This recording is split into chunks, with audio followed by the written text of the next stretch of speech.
Queridos, sábado. Sábado ele é uma data que nós não nos reunimos costumeiramente na igreja. Geralmente, os nossos cultos oficiais são de domingo. Geralmente, os sábados, nós nos reunimos com os jovens, né? Geralmente é assim. Ou fazemos reuniões, fazemos ensaios, mas nós estamos aqui cultuando ao Senhor. A igreja esteve a semana inteira aberta, a semana inteira, desde domingo, segunda, terça, quarta, quinta, sexta, sábado, e amanhã nós teremos o culto da alvorada. E isso é uma sinalização, isso é uma mensagem muito clara, é uma mensagem muito importante, uma mensagem muito significativa. Espero que você tenha captado, porque falou muito comigo essa mensagem. A mensagem de que esse período, de que essa ação de Deus é muito importante. Essa ação de Deus foi muito importante e continua sendo. Qual ação? A ação do próprio Deus vir à terra, morrer por cada um de nós. E o fato de a igreja estar aberta desde domingo passado até agora, sinaliza que essa comunidade quer destacar isso, quer deixar frisado, que essa semana, a Semana Santa, digamos assim, ela é uma semana muito importante para a cristandade, diria até mais importante do que o Natal. Essa é a minha concepção de cristianismo. A Páscoa é muito mais importante no quesito de plano de Deus, quando nós entendemos assim. Então, essa comunidade, na pessoa do pastor Valdir, na pessoa do pastor antecessor que foi o pastor Eli, eles frisaram, eles tiveram esse insight, digamos assim, ao Cristo de Deus, que essa comunidade tenha a convicção de que o período da Páscoa é muito importante para a cristandade. Eu pelo menos, já sou convertido desde os 18 anos, está ali o pastor Nelsinho que nos caminhou, nos levou, digamos assim, até o Evangelho, me ensinou muito, inclusive ele é o responsável por eu gostar tanto assim de hino, né? Apesar de nós estamos numa fase onde a hinologia, ela não é tão valorizada quanto era antigamente, mas eu gosto muito das coisas atuais, gosto mesmo, viu? Gosto de worship também, né? Lógico, guardado as suas proporções, mas eu gosto muito, eu sou muito eclético no que diz respeito à música, mas os hinários, eles têm uma mensagem assim muito mais clara, uma mensagem congregacional, uma mensagem que nós não devemos nos esquecer de sempre estar cantando, sabe? Porque faz parte da nossa tradição. Então é muito importante nós mantermos a hinologia dentro da igreja. E eu quero aproveitar para agradecer, falando de hino, eu queria agradecer o pessoal que veio ajudar, a Simone veio ajudar a gente no violino, a Rafinha, o Juan também já esteve aqui, fazendo aqui com seus sax, né? O Guilherme, gente, o Guilherme, ele fez todo o arranjo. A minha ideia era fazer a grade certinha, né? Então, gente, não vamos inventar, nós não temos tempo, então, vamos pegar aqui, ó, o Juan toca o baixo, né, na linha do baixo, tudo. Ele falou, posso fazer um arranjo? Falei, fica à vontade. Então, todos os arranjos que vocês ouviram, foi do Guilherme, Deus abençoe, continue abençoando a sua vida, Guilherme. Inclusive, o Guilherme tem sido muito relevante nas minhas últimas participações aqui. A pregação dele que ele fez no culto de jovens, eu usei alguns insights, também estou falando dele agora aqui também por conta dos arranjos, assim, maravilhoso, a Cirlei também ali com a flauta. Então, nós temos um privilégio de nos reunir. Eu queria agradecer muito, agradecer o coro também. Por que eu estou fazendo essa parte de agradecimento? Porque foi uma coisa muito corrida. Nós fizemos muito assim em cima da hora. O Shelton foi imprimir as letras, nós acabamos cantando sem as letras, porque não deu tempo, a gente estava tão corrido. Mas isso eu aprendi, já posso falar que eu aprendi com o pastor Valdir. Tá organizado, pega e faz. Faz. Isso é muito importante, porque nós nos reunimos aqui, cantamos juntos, tivemos um monte de experiências, né, da Cristojar também, só o coro que vai entender essa. Então para mim foi muito importante nos reunirmos assim. E foi para isso que Jesus morreu. Foi para que nós tivéssemos essa comunhão, para que nós nos reuníssemos. E às vezes a gente deixa de nos reunir por querer fazer as coisas tudo perfeitinho, sabe? A gente, não, a partitura tem que ser assim, o coro tem que ser assado. Não, vamos nos reunir, vamos cantar. Não quer dizer que a gente vai fazer sempre assim, mas a ideia é fazer, é ir fazer. As crianças, não deu tempo, não, vai com as crianças lá para cantar, é assim que tem que fazer. Vamos embora, vamos louvar o Senhor, vamos nos reunir para celebrar a morte e a ressurreição de Cristo. Então, estou muito feliz mesmo por tudo que aconteceu aqui. Mas, nós estamos na semana da ressurreição, e um dos pedidos do pastor foi que os ministros viessem desde segunda-feira, seguindo a sequência da Semana Santa mesmo. Então, se nós pegarmos a Bíblia, tem os versículos ali retratando a última semana de Jesus Cristo, e nós estamos no sábado. O sábado é muito significativo, porque nós temos a sexta-feira, que foi a crucificação de fato, a morte de Jesus na sexta-feira. Então José de Arimateia vai ali, pega o corpo de Cristo, tudo foi bem corrido, porque o sábado começava nas 6 horas da sexta-feira. Então ele faz tudo isso, e no sábado fica um silêncio. No sábado cria-se uma expectativa. No sábado talvez cria-se até uma frustração. O sábado é silencioso. O sábado é o silêncio de Deus com aqueles que o seguiam, de Deus na pessoa de Jesus. Vamos ler a palavra de Deus em Marcos 15. Se os irmãos puderem colocar na versão da NVI, que é a minha versão aqui. Marcos 15.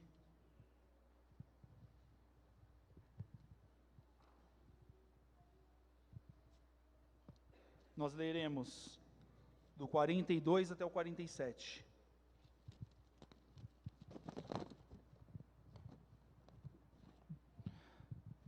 Então, Marcos 15, 42 até o 47. Amém? Tem a NVI aí? Glória a Deus.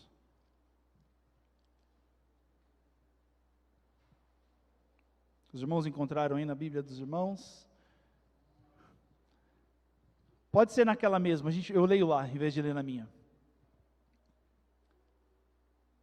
Pode colocar Marcos 15, do 42 ao 47. Vamos lá. Ao cair da tarde, por ser o dia da preparação, isto é, a véspera do sábado, José de Arimateia, ilustre membro do Sinédrio, que também esperava o reino de Deus, dirigiu-se ousadamente a Pilatos e pediu o corpo de Jesus. Pilatos admirou-se de que ele já tivesse morrido, e tendo chamado o centurião, perguntou-lhe se havia muito que Jesus tinha morrido. Após certificar-se pela informação do comandante, cedeu o corpo a José. Este, baixando o corpo da cruz, envolveu-o no lençol que tinha comprado e o depositou num túmulo que tinha sido aberto numa rocha, e rolou uma pedra para a entrada do túmulo. Maria Madalena e Maria, mãe de José, observaram onde ele foi posto. Até aí, né? Acabou. Valeu. Obrigado. Queridos, eu ia ler em Lucas também, Mateus e João. Eu ia ler para trazer para vocês a importância de nós também termos uma visão bíblica do que aconteceu. Nós somos batistas, nós gostamos de estudar, gostamos de comparar os textos, e nós se nós lemos em Marcos, Mateus e Lucas, que são os evangelhos sinóticos que têm a mesma ótica, uma narrativa de paralelos, assim, esses 3 evangelhos são parecidos. E temos também no evangelho de João, que não faz parte dos sinóticos, por conta de uma outra cosmovisão, que era, o foco de João era falar de quem Jesus era, de fato, tipo assim, o verbo que se fez carne, ele era o verbo, ele era Deus, então o foco de João era outro. Mas sempre que você puder, principalmente na história de Jesus, leia e compare os textos. Tem alguns detalhes que são muito importantes, alguns detalhes que às vezes passam desapercebidos. E eu queria ler todos os evangelhos, porque cada um deles tem um detalhe importante. Em Marcos, a gente lê, e isso é muito incrível, porque eu já li várias vezes, e eu não tinha prestado atenção nesse detalhe. Se você pegar e perceber ali, ó, no 43, ó, José de Arimateia, membro de destaque do Sinédrio, também esperava o reino de Deus. Isso é um detalhe, ele também esperava o reino de Deus. E se nós conhecemos um pouco da história, e esse texto nos diz um pouco de quem era José de Arimateia. Ele era membro do Sinédrio, ele fazia parte daquele pessoal que queria muito que Jesus morresse. Ele lá em João, se eu não me engano, mas em uma das outras narrativas, diz que ele era discípulo de Jesus, mas em secreto. Interessante, esses detalhes nos mostram o quão rica a palavra de Deus é, o quão é importante nós lermos, principalmente, esse texto da história de Jesus, com cuidado. José de Arimateia esperava o reino de Deus, e é sobre isso que eu quero me debruçar nessa noite com vocês. Esperava. O sábado foi tão silencioso. Imagine vocês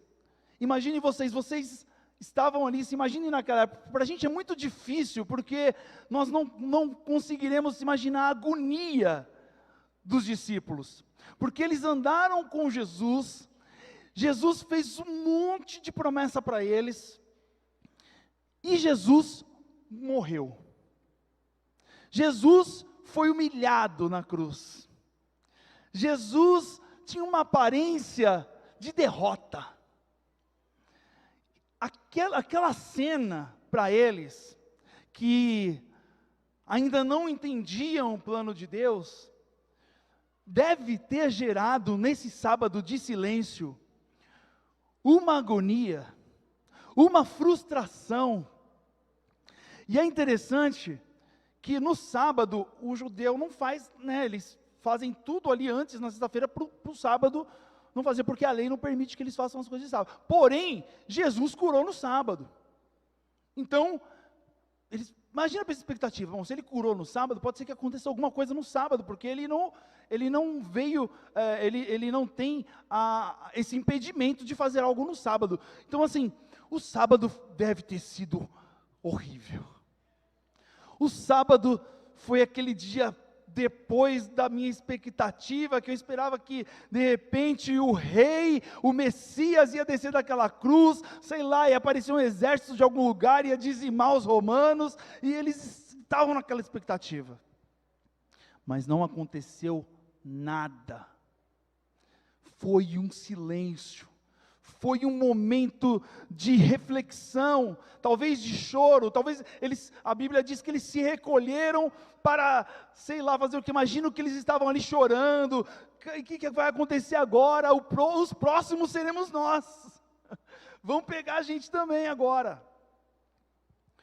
Foi um dia difícil, e eu fiquei pensando, quem sou eu para julgá-los? Eu já estou aqui depois da ressurreição. Eu já estou aqui sabendo do maravilhoso plano de Deus. Naquele momento, não existia um ser humano na terra que talvez tivesse entendido o plano de Deus, ou que imaginasse que Deus ia fazer daquele jeito. Eu acredito que Não existe a possibilidade, como nós hoje muitas vezes falamos, nós não sabemos o que Deus tem para a gente. Eu acredito que eles sabiam que Deus tinha alguma coisa para fazer, mas não sabiam que ia ser daquele jeito, de um jeito tão magnífico, de um jeito tão diferente. Então não dá para a gente julgá-los, não dá para a gente olhar hoje assim, nossa, eles andaram com Jesus e não acreditaram que Jesus ia ressuscitar. Eu imagino que quando eles estavam andando com Jesus, em algum momento eles imaginaram assim, Jesus vai tomar Roma. Porque a gente fala isso da perspectiva apenas de Judas, né? A gente fala assim, não, Judas traiu ali tudo, porque ele imaginava um rei glorioso de espada, mas não era só Judas que pensava assim. Todos os discípulos imaginavam que o reino que Jesus veio instituir era um reino terreno. Eles tinham essa dimensão terrena da coisa. Então, quando Jesus estava na cruz, ele acabou. Não existe mais a possibilidade. Ele morreu. Não acabou. Não tem jeito. Aí, então, eles são surpreendidos na alvorada. Amanhã nós estaremos aqui no culto da alvorada. E o pastor certamente vai falar sobre isso. Eles foram surpreendidos. Foram surpreendidos, por aí sim, o plano do Senhor foi concluído. Jesus ressuscitou. Jesus demonstrou para que ele veio, para instituir e para resolver um problema, um problema que não estava na dimensão humana, na mente humana, um problema que o humano não enxergava, um problema que é o maior problema de todos, e Jesus, nosso Deus, ele veio e resolveu de forma definitiva.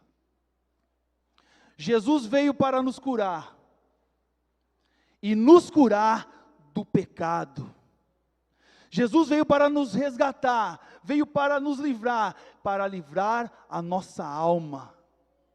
Jesus veio estabelecer um reino, veio para vencer e venceu, e veio para instituir um reino celestial. Não um reino carnal, não algo visível aos homens, mas algo que vem no âmbito espiritual. Jesus venceu. Jesus ressuscitou e está vivo. E é por isso que nós nos reunimos aqui. Eu não julgo os meus irmãos apóstolos por terem duvidado. Eu não julgo por eles não entenderem o plano de Deus. Eu não julgo. Mas depois que Jesus ressuscitou, nós percebemos em Atos que eles entenderam o propósito, o Senhor abriu os seus olhos, e ali todos eles praticamente, tirando João, morreram, foram martirizados. Eles entenderam e não houve dúvida depois que eles entenderam. Agora, eu julgo a nossa geração por muitas vezes duvidar. Porque nós, queridos, nos baseamos basicamente na vida em esperar. Nós estávamos aqui nos cultos os cultos foram essencialmente de oração, nós falamos de cura, e o irmão Etevaldo disse algo muito importante. Deus cura, mas Ele cura se Ele quiser curar.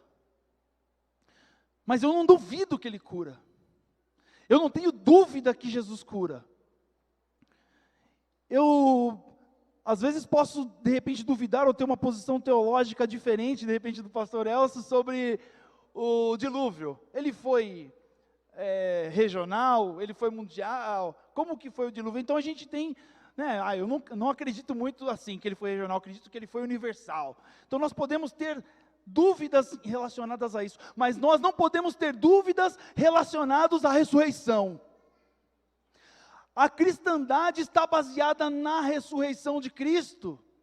Nós não devemos duvidar que Jesus ressuscitou e que Ele está vivo.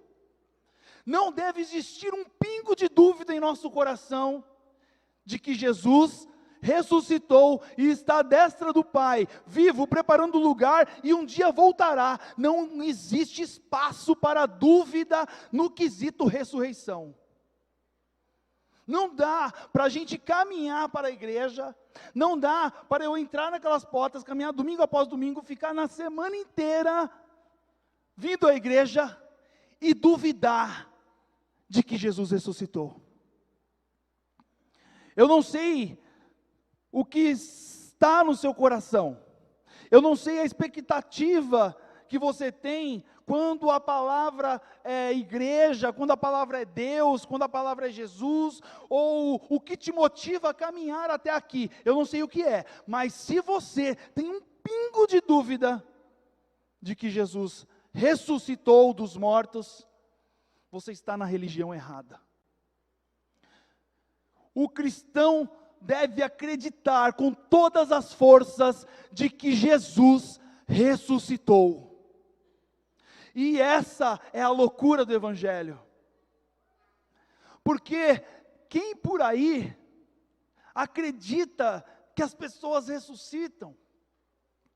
Quem por aí afirma categoricamente que Jesus ressuscitou? Tem muitas religiões que se dizem cristãs, mas permeia a dúvida se Jesus de fato ressuscitou. Nós não devemos ter esse tipo de dúvida. Nós devemos caminhar para a igreja e cantar: porque Ele vive, eu posso crer no amanhã. Porque Ele vive, eu posso esperar que um dia Ele voltará. Porque Ele vive, eu posso ter tranquilidade, eu posso ter certeza de que todo o sofrimento que eu passo aqui, um dia eu não vou passar mais. Porque eu vou para o céu, eu vou morar com Jesus. Eu sou um peregrino aqui. E esse é um paradoxo. É o paradoxo da vida cristã, viver aqui, mas com a cabeça lá. Cantar aqui, sabendo que um dia eu vou cantar lá. Eu devo caminhar para a igreja com essa certeza. Jesus ressuscitou, está vivo, meu irmão. Essa semana foi muito significativa para mim. Essa semana eu percebi uma comunidade que é apaixonada pela ressurreição de Jesus. Essa semana eu percebi uma igreja que vem na semana toda. Nós vimos aqui toda semana e nós nos surpreendemos com a quantidade de pessoas que veio da nossa comunidade. É uma comunidade que quer destacar que Jesus ressuscitou e que Ele voltará. A mensagem do Evangelho é simples. Jesus ressuscitou, agora crer que Ele ressuscitou, aí é a questão. Crer que o sábado foi silencioso e nossos irmãos viveram em tamanha agonia. Mas nós não devemos viver mais em agonia, porque o plano de Deus foi revelado, o plano de Deus foi escancarado para a gente. Existe céu, existe inferno, e eu não quero ir para lá. Por isso eu aceito Jesus no meu coração, por isso eu abro o meu coração para o Senhor. Por isso eu caminho até este lugar aqui, não porque eu sou obrigado, mas porque eu aprendi a amar Jesus. Eu enxerguei que eu não tinha condições de alcançar o céu.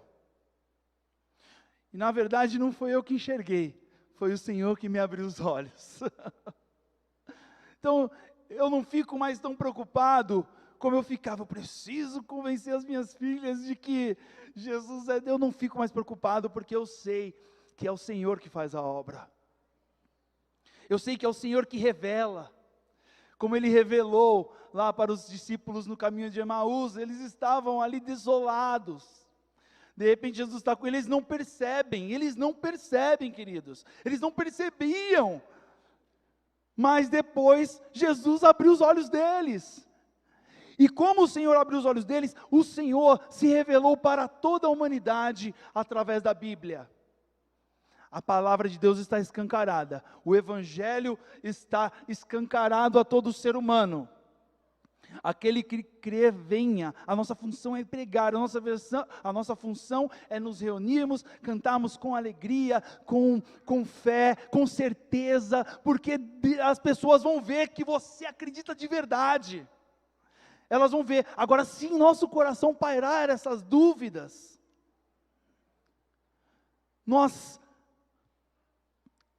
somos o pior dos seres humanos. Paulo diz isso, né? Se nós esperamos o Senhor apenas aqui nessa terra, nós somos os mais miseráveis. Mas nós que estamos aqui, reunidos em nome de Jesus, para cantar, para tocar, para falar, para nos confraternizarmos, nós não fazemos isso de forma vazia, ou não devemos fazer. Nós não devemos ser hipócritas ao ponto de achar que é só caminhar para a igreja. Eu preciso entender o porquê eu venho para cá. Eu preciso meditar. Eu preciso acreditar que Jesus andou sobre as águas. Eu preciso acreditar. Vocês têm dimensão como nós somos vistos como pessoas loucas de lá para cá? Você acredita mesmo que Jesus andou sobre as águas? Você acredita mesmo que Ele ressuscitou? Você acredita mesmo nessas coisas? Acredito. Então você é doido. Amém. Sou doido, mas eu creio que um dia eu estarei com o Senhor lá nos céus. E nós devemos ser assim, crer, e nós não devemos dar espaço para a dúvida. Os nossos irmãos da igreja primitiva, depois que Jesus foi assunto ao céu, eles tiveram uma ascensão, assim, ali, quando a gente vai lendo Atos, a riqueza de detalhes, a alegria e a certeza que eles têm de fazer aquilo. A palavra de Deus diz, se eu não me engano, é em Gálatas, ou é Tessalonicenses, eu não me lembro a carta exatamente, mas que Paulo teve que repreender o povo que estava vendendo as coisas, porque achava que Jesus ia voltar naquela época. Nós devemos ter essa mentalidade, viver como se Jesus fosse voltar agora, e viver aqui também. É a dificuldade que eu tenho de ser cristão, é assim, é como Paulo diz, eu imagino lá como que é, mas eu também tenho que ficar aqui, sabe, é o paradoxo cristão, é viver aqui, com a cabeça lá, sou peregrino aqui, na verdade eu sou cidadão de lá, mas eu estou aqui, mas é porque o céu está aqui, o céu está nas nossas atitudes, o céu está na nossa crença, o céu está enquanto nós vivemos uma dificuldade, ao invés de nós nos desesperarmos como as pessoas fazem por aí, nós nos ajoelhamos e falamos com Deus, com a certeza de que Ele nos ouve. Amém? Que em nossos corações não haja espaço para dúvida. O sábado dos nossos irmãos lá, foi silencioso, foi de expectativa, mas o nosso sábado é de certeza que Jesus ressuscitou, está vivo e um dia voltará para nos buscar. Amém? Vamos orar ao Senhor? Glória a Deus.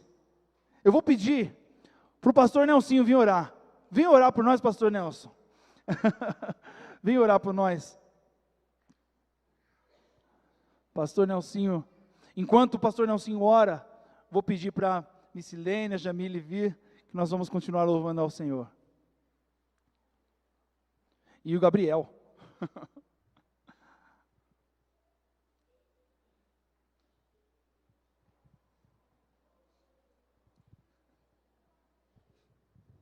Graça e paz, irmãos. Que bom ouvir a palavra de Deus, saber que Jesus está vivo e voltará. Então vamos orar, vamos agradecer por Ele nos revelar essa grande verdade, Cristo vivo e voltará. Pai, viemos aqui te adorar na beleza da tua santidade, porque o Senhor é o único Deus verdadeiro que nós conhecemos, Criador do céu e da terra e sustentador do universo. Graças te damos, Senhor, porque o Senhor tem nos sustentado, o Senhor tem nos guardado, o Senhor tem nos protegido. Nós temos a liberdade, aleluia, de pregar a tua palavra, de alto e bom som, que só Jesus Cristo salva. Aleluia. Pai, obrigado por esta palavra, obrigado por esta oportunidade de te adorar na beleza da tua santidade. Agora recebe, Senhor, a adoração, recebe o nosso culto, recebe a nossa ação de graça, recebe a nossa fidelidade, porque nós te amamos, porque o Senhor nos amou primeiro, e assim nós oramos e agradecemos, e o fazemos em nome de nosso Senhor Jesus Cristo. Amém.